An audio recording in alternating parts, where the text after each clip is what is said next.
So I think what we've heard over the last year has been that there's been a decrease in people's trust of experts. I don't think there's any one reason for that or one cause that's been identified. But if you look at what's happened over the last year, you can see in the political space, for example, pollsters getting things wrong, and afterwards the general public questioning the value of that polling exercise and how well they were able to predict the outcome of political events. We can extrapolate that back to the workplace and the communication of fact and evidence into the workplace.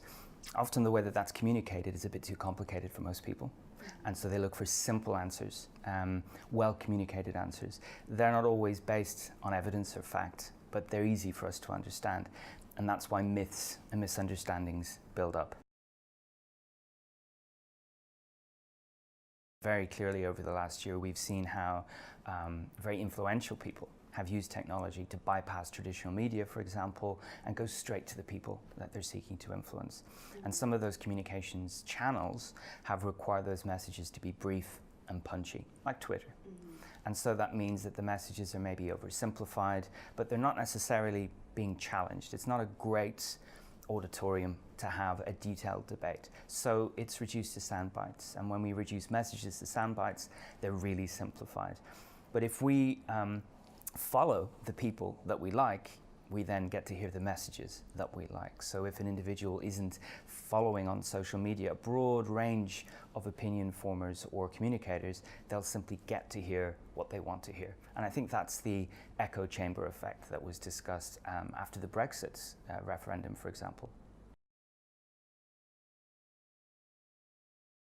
What we often see are annual surveys that go out to people, asking them to rate their satisfaction with things.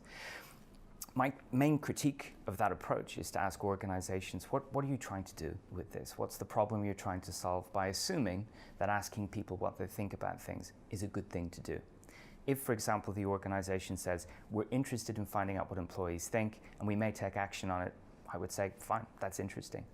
But when they base that activity on a slightly spurious claim that, as we all know, increasing engagement leads to increased productivity, I'd have to question that, because there's not an awful lot of evidence that supports claims like that. And so what happens is there's an awful lot of effort and time and money and potentially disruption goes in to asking people what they think, with often little follow-up or little evidence to support that was a good use of those resources. And we know scientifically that if you survey and take little action, it can have a negative impact on how people feel about being part of that organization. So it may be that going forward we need to think about more creative ways of giving employees voice, and not just simply asking them, but being receptive to their opinions, their views and their suggestions before we ask, or either side of a traditional survey.